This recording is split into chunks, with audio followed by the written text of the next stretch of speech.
বাবা সোহেল, হ্যাঁ বাদান। একটু দাঁড়াও, তোমার সাথে কিছু কথা ছিল। হ্যাঁ বাদান, বলেন।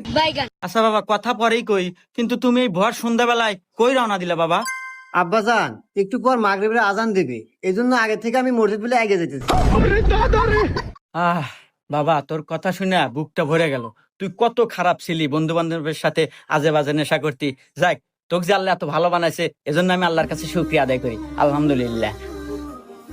আচ্ছা আব্বা, তুমি জানি কি জানি বলতে চাইলে, ওটা একটু বলো, নইলে আবার আজান দিয়ে দিবে, আমার মসজিদে যাওয়া লাগবে। ও আচ্ছা বাবা, ঠিক আছে। ওই যে তোর মার না খুব অসুস্থ, কয়েকটা টাকা লাগতো, একটু ওষুধ আনতাম।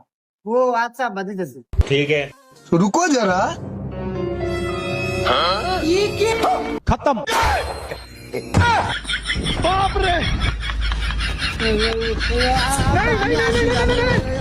আসি।